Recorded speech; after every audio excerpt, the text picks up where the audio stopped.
સપ્ટેમ્બરમાં ખુલશે કુબેરનો ભંડાર. આ 4 રાશિઓનું નસીબ રાતોરાત ચમકશે.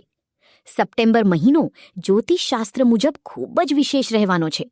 આ મહિનામાં ગ્રહોની ચાલમાં મોટો ફેરફાર થવા જઈ રહ્યો છે, જેનાથી એક સાથે 3 દુર્લભ રાજયોગ બની રહ્યા છે: માલવ્ય રાજયોગ, ભદ્ર રાજયોગ અને લક્ષ્મી નારાયણ રાજયોગ. 7મી સપ્ટેમ્બરે બુધ કન્યા રાશિમાં પ્રવેશતા ભદ્ર રાજયોગ અને શુક્ર સાથે મળતા લક્ષ્મી નારાયણ રાજયોગ બનશે, જ્યારે 18મી સપ્ટેમ્બરે શુક્ર પોતાની રાશિ તુલામાં પ્રવેશતા મહાબળશાળી માલવ્ય રાજયોગ બનશે. ગ્રહોના આ અદ્ભુત સંયોગથી 4 ભાગ્યશાળી રાશિઓ પર ધન અને સુખ સમૃદ્ધિની વર્ષા થવાની છે. ચાલો જાણીએ કઈ છે આ 4 નસીબદાર રાશિઓ. સૌથી પહેલી રાશિ છે કન્યા. બુધના આગમનથી તમારી રાશિમાં ભદ્ર અને લક્ષ્મીનારાયણ આ બંને રાજયોગનો પ્રભાવ રહેશે. તમારી આર્થિક સ્થિતિમાં જબરદસ્ત સુધારો આવશે.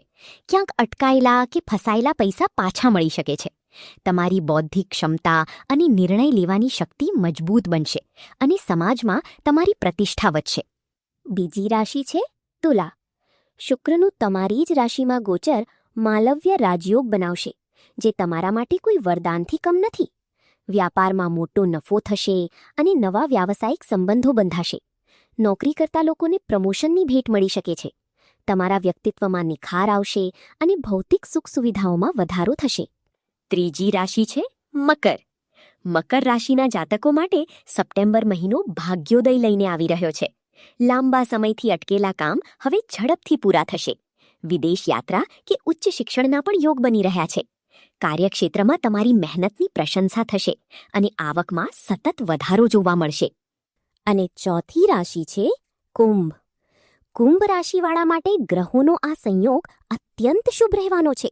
નોકરી શોધી રહેલા લોકોને હવે મનગમતી તક મળશે. ઉચ્ચ અધિકારીઓનો પૂરો સહયોગ પ્રાપ્ત થશે. ઘરમાં કોઈ માંગલિક કાર્ય સંપન્ન થઈ શકે છે અને દાંપત્ય જીવનમાં મધુરતા આવશે.